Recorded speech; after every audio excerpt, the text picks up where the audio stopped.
चलिए दोस्तों, यहाँ तक हमने बात कर चुके थे। अब हम आगे बात करेंगे एनिलिडा के बारे में। ठीक है, एनिलिडा के बारे में बात करेंगे। दोस्तों सब्सक्राइब वगैरह कर देना, वीडियो को लाइक कर दिया करो। ठीक है, चलिए शुरू करते हैं। कह रहा है कि नीचे एनिमेलिया जगत में पाए जाने वाले संगठन के स्तर, विभिन्न स्तर उनके उदाहरण सही दिए गए हैं। गलत का पता करना है। ठीक है, तो गलत का पता करना तो देख लेते हैं भाई साहब।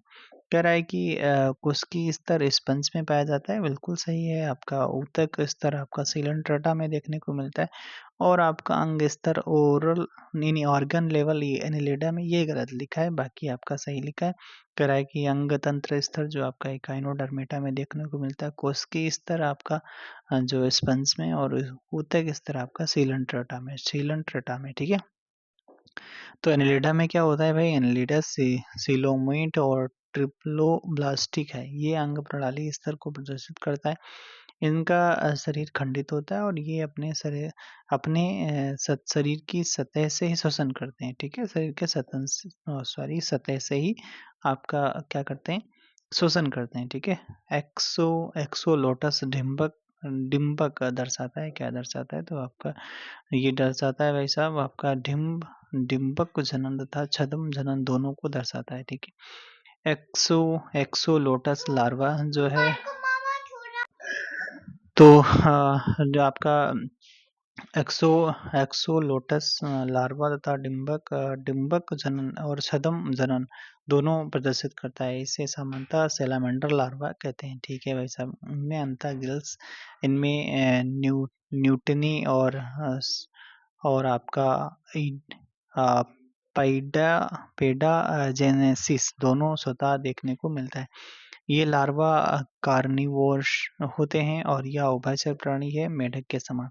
इसकी खोज एज़टेक ने 13वीं शताब्दी में की थी, और इन्हें बराबर आयोडीन पानी दिया जाए तो ये कभी भी पूर्ण विकसित नहीं होते। अच्छा, अगला करा है कि ऐसे कौन से जीव हैं जो वातावरण के अनुसार अपने शरीर के तरल पदार्थों की सांद्रता को अचानक से परिवर्तित कर लेते हैं? तो आपका तो केचुआ और लीच। ठीक है, अर्थवर्म और आपका लीच, यानी ऐसे कौन से जीव हैं जो वातावरण के अनुसार अपने शरीर के तरल पदार्थों को सांद्रता को अचानक से परिवर्तित कर लेते हैं? तो केचुआ और लीच ही कर लेते हैं। ठीक है, केचुआ और लीच कर लेते हैं। यह उभयलिंगी होते हैं। ठीक है, और आपका इनमें देह गुहा होती है, इनमें तरल पदार्थ होता है जो बाह्य वातावरण और अंतर वातावरण के तापमान और नमी दोनों से इन्हें सुरक्षा प्रदान करता है। ये प्राय उभयलिंगी होते हैं और अंतः समय व अवस्था के अनुसार इनकी कार्य की और संरचनात्मक परिवर्तन होता है। कौन सा एनिलिड है जो प्रायः परजीवी होता है और स्नेल और फ्रॉग में ये क्या पूछ रहा है भाई साहब? ये पूछना, अच्छा तो ये क्या हो जाता है इसका? एकैंथोबडेला। ये क्या हो जाता है? एकैंथोबडेला। तो एकैंथोबडेला एनिलिडियन एक परजीवी है जो घोंघा और मेढक का ये देखने में लीच के समान होता है। इनमें भी अत्यधिक विकसित चूसक नहीं होते हैं, परंतु हुक होते हैं। निम्नलिखित में से दोनों में समानता दर्शाता है फेरेटिमा और पेरोप्लेनेटा में से। ठीक है, तो ये क्या समानता होती है? तो इनका आपका उदरीय तंत्रिका से यहाँ पर समानता देखने को मिलती है। पालीकीटा में सीटी की प्रकृति होती है। पालीकीटा में सीटी की प्रकृति कैसी होती है? समूह में होती है। ठीक है, समूह में होती है। कौन योजक कड़ी है एनिलिडा और मोलस्का में? तो एनिलिडा और मोलस्का में योजक कड़ी आपका नियोप्लीना हो जाती है। नियोप्लेना हो जाती है। ठीक है, नियोप्लेना हो जाती है।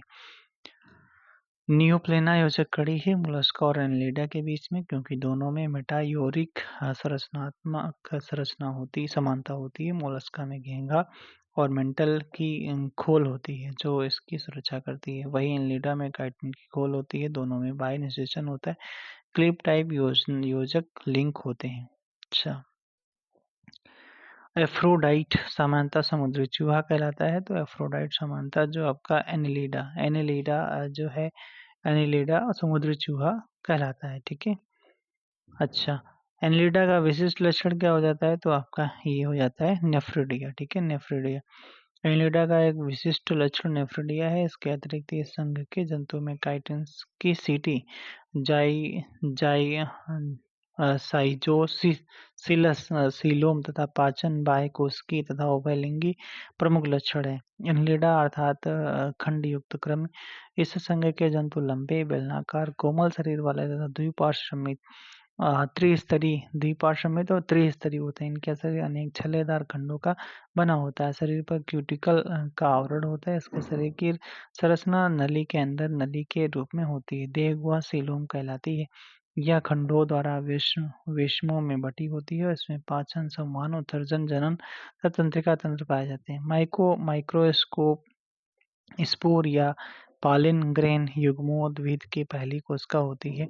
माइक्रोस्पोर माइक्रोस्पोरेंजिया से उत्पन्न होते हैं।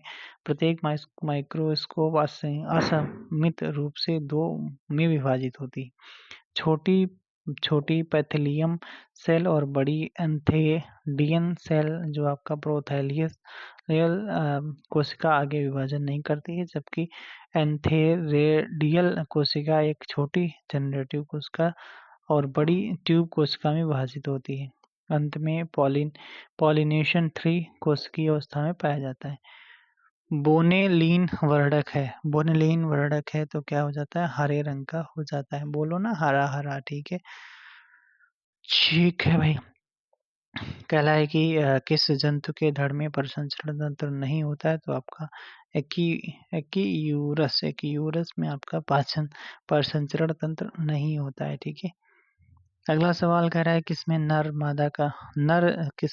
जो है और मादा का परजीवी है। नर मादा का परजीवी है तो बोनेलिया में हो जाता है। बोनेलिया में। अब इसमें हम पढ़ेंगे नेरिस के बारे में। नेरिस में रक्त किसके द्वारा पंप किया जाता है? तो नेरिस में रक्त जो है आपका पृष्ठीय रक्तवाहिनी द्वारा पंप किया जाता है। नेरिस अपने नाइट्रोजन युक्त अपशिष्ट को किस रूप में नेफ्रिडिया से बाहर निकालता है? तो किस रूप में? अमोनिया के रूप में आपका बाहर निकालता है। नेरिस अपने नाइट्रोजन अपशिष्ट को अमोनिया के रूप में बाहर निकालता है। नेरिस नेरिडिडे परिवार में पॉलीकीट कीड़े की एक प्रजाति है। हेट्रोनेरिस है। हेट्रोनेरिस क्या हो जाता है? तो हेट्रोनेरिस आपका नेरिस की लैंगिक अवस्था हो जाती है। लैंगिक अवस्था हो जाती है। कौन सा नेंथस के विस्लैम्बिक चरण की विशेषता है? तो ये हो जाता है आपका कौन सा?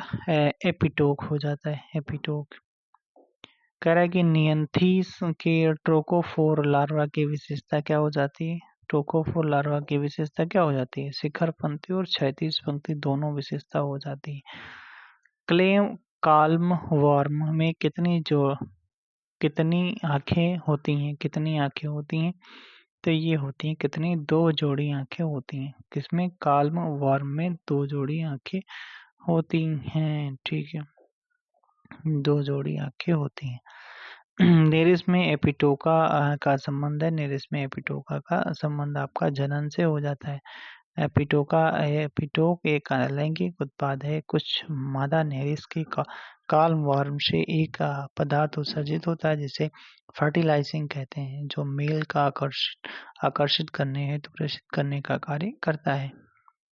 अगला सवाल कह रहा है कि न्यूकल अंग नेरिस में पाए जाते हैं जो जिम्मेदार आपका घ्राणेंद्रिय कार्य के लिए आपका अफ्लामेटरी फंक्शंस के लिए आपका जिम्मेदार होते हैं। कौन? न्यूरल अंग जो नेरिस में होते हैं, न्यूरल अंग। ठीक है, न्यूरल अंग।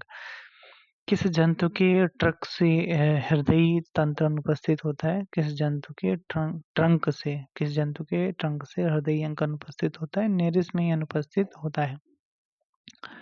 हेटेरोनेरिस से नेरिस बनने तक कौन से परिवर्तन प्रतीत होते हैं? तो आपका शरीर के पिछले हिस्से में बढ़ते हुए पैरापोडियम से संबंधित। ठीक है, पैरापोडियम संबंधित है। पैरापोडियम किससे संबंधित हो जाता है? तो पैरापोडियम जो आपका गमन व श्वसन से पैरापोडियम संबंधित हो जाता है, नेरिस से संबंधित है। ठीक है, पैरापोडियम गमन या श्वसन से संबंधित है। यह चपटा मांसल वर्टिकल फ्लैप जैसा बाहरी उभार होता है। पैरापोडियम शब्द ग्रीक शब्द के 2 शब्दों से मिलकर बना है। पहला पैरा जिसका अर्थ हो जाता है बग में, दूसरा पोडिया जिसका अर्थ होता है पाद। पैरापोडियम पॉलीकीट वर्म में पाया जाने वाला एक खंड युक्त संरचना होती है। यह चलन और श्वसन के लिए उत्तरदायी होता है। आप बात करेंगे फेरेटिमा। फेरेटिमा, ठीक है। फेरेटिमा कह रहा है कि फेरेटिमा की देह भित्ति की वर्तुलाकार पेशी स्तर में कौन सा वर्णक पाया जाता है? तो कौन सा? पोरफाइन पाया जाता है। पोरफाइन, पोरफाइन फेरेटिमा, ठीक है। किसमें रक्त ग्रंथियां पाई जाती हैं? तो फेरेटिमा में पाई जाती हैं। बाकी आपका किसमें? एस्केरिस में नहीं पाई जा रही थी, ठीक है। अगला कह रहा है कि फेरेटिमा के किस खंड के बाद सभी सेप्टा में सेप्टल नेफ्रिडिया मिलते हैं? तो आपका 14/15। ये क्या है भाई?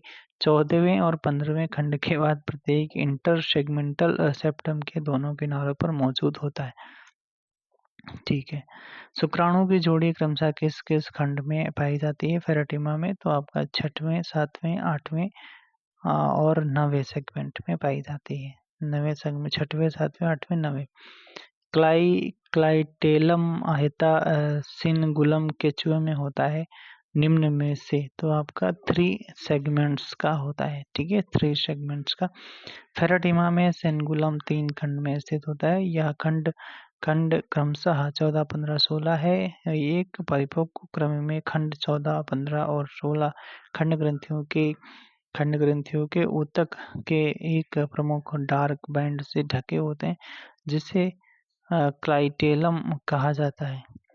केचुए में डिफ्लोसोल का कार्य होता है। डिफ्लोसोल का कार्य होता है पाचन एवं अवशोषण, ठीक है। पाचन एवं अवशोषण।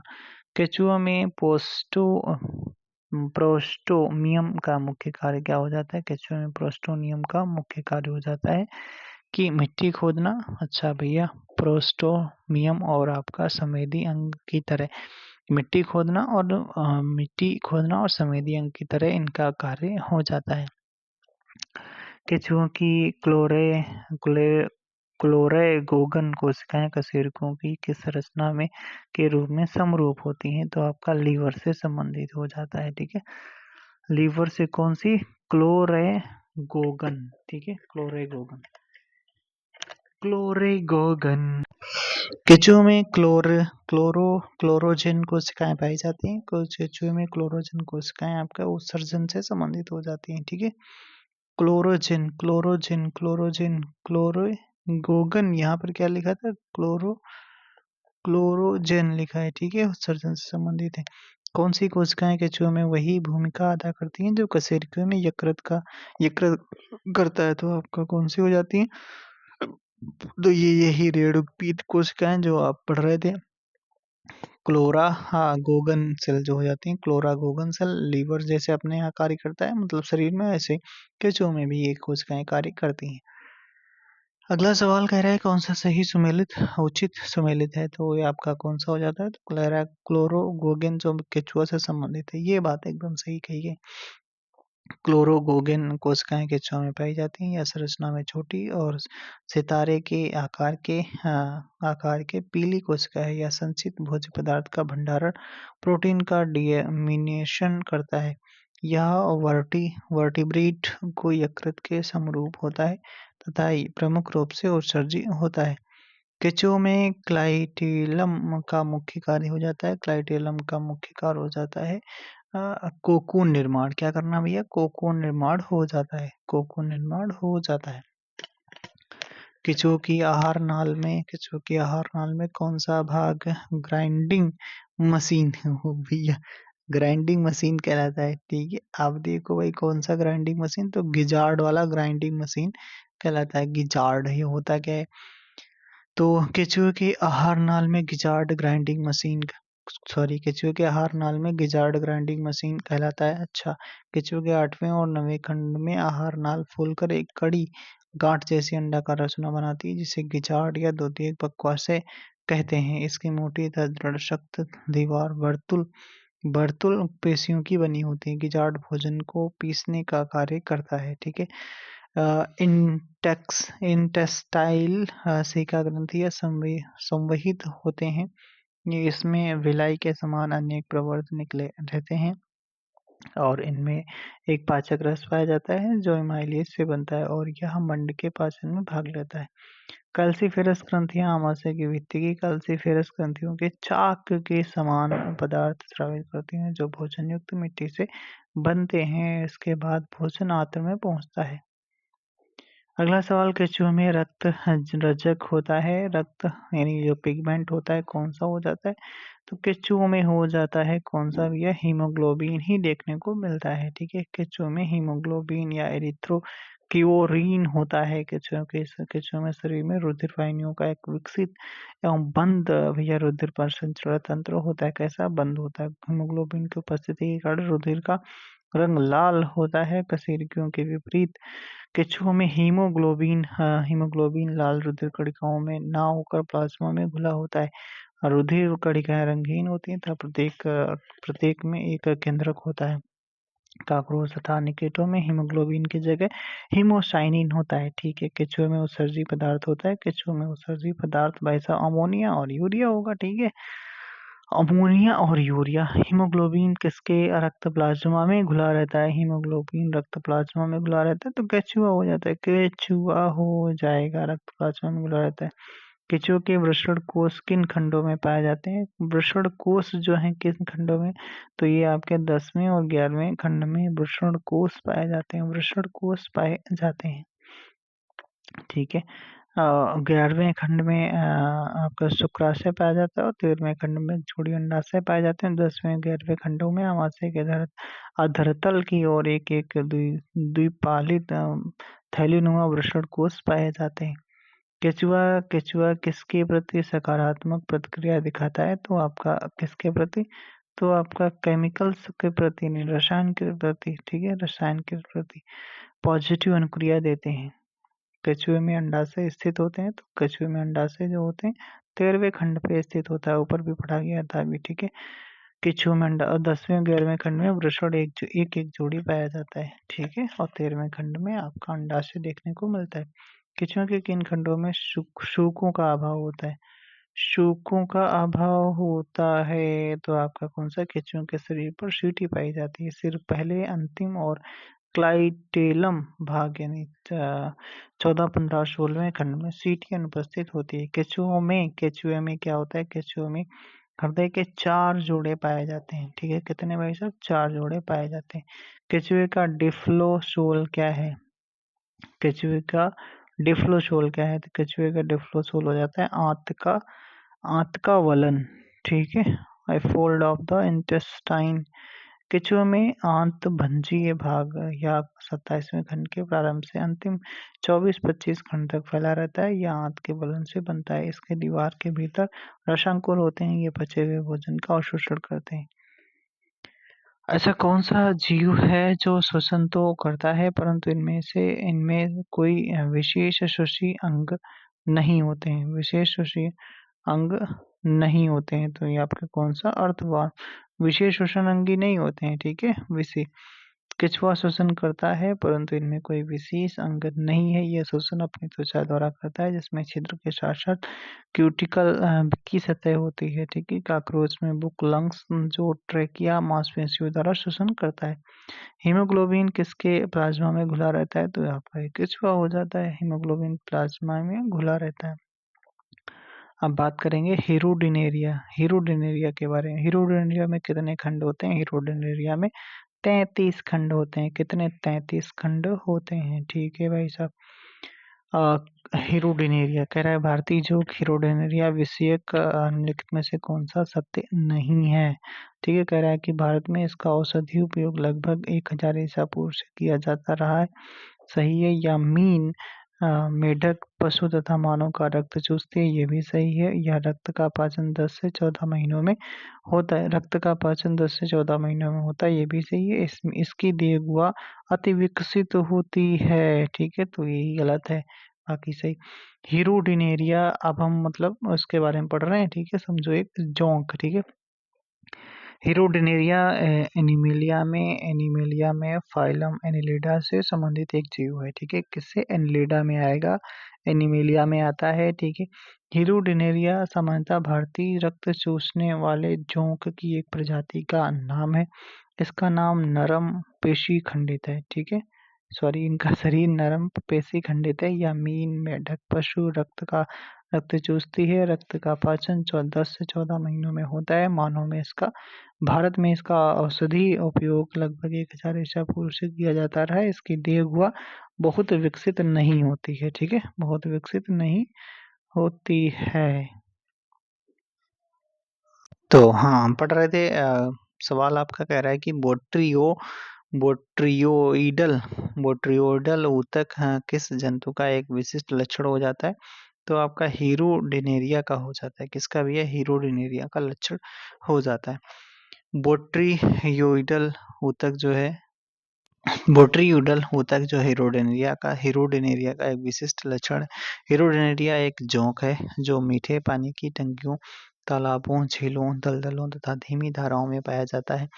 इनमें बोट्रियोइडल ऊतक पाया जाता है जो एक अंगूर जैसा कोशिकाओं का समूह होता है। ये पैरेन्काइमा और संयोजी ऊतक है जो सीलों पर आक्रमण करते हैं। इनमें एक भूरा वर्णक होता है जो ये ऊतक उत्सर्जन कोशिकाओं का कार्य करते हैं। ठीक है, चलिए अगला कह रहा है कि इनमें से कौन सा द्विलिंगी जंतु है? तो आपको पता ही है कौन सा, जोंक लगा दोगे तुरंत जोंक है। ठीक है, कौन सा जोंक हो जाता है, द्विलिंगी जंतु है। इसके अलावा टीनिया सोलियम द्विलिंगी जंतु है, जबकि मधुमक्खी, एस्कैरिस, घरेलू मक्खी एक लिंगी जंतु हो जाते हैं। कह रहा है कि एक जटिल जोंक का खंड है, एक जटिल निम्न में से एक जटिल जोंक का खंड हो जाता है। तो आपका क्विनक्वानुलेट हो जाता है। क्विनक्वानुलेट हो जाता है। ठीक है, क्विनक्वानुलेट हो जाता है। लीच के लार में प्रति रक्त स्कंदन पदार्थ होते हैं। कह रहा है कि जोंक के लार में प्रतिस्कंदक पदार्थ होते हैं। तो आपका हीरोडिन यानी जोंक के लार में प्रीति रक्त स्कंदन पदार्थ होते हैं। तो हीरोडिन। ठीक है, जोंक के लार में प्रेरित रक्त स्कंदन होते हैं जिन्हें हीरोडिन कहते हैं। प्राकृतिक रूप से ये पेप्टाइड और लार ग्रंथि चूषक प्रकार की होती है।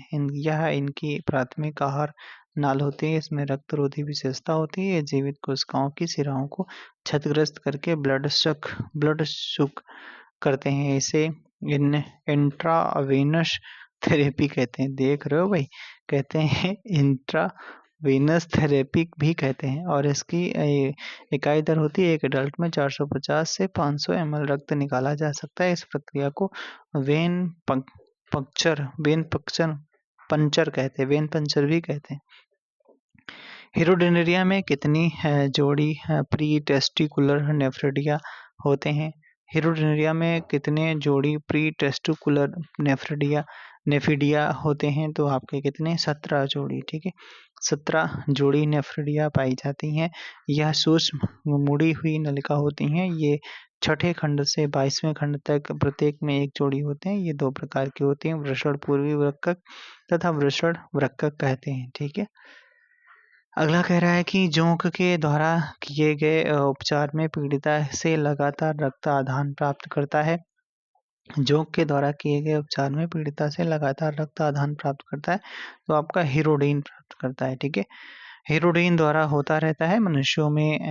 हीरोडिन का स्राव हिपैरिन द्वारा होता है। सॉरी, कह रहा है कि जोंक की लार ग्रंथियों द्वारा थक्का रोधी पदार्थ हीरोडिन का स्राव हिपैरिन द्वारा होता रहता है मनुष्यों में, जिसकी वजह से रक्त जमने नहीं पाता है और घाव भरता नहीं है, जिसके माध्यम से अशुद्ध रक्त को खींचकर बाहर निकाला जाता है।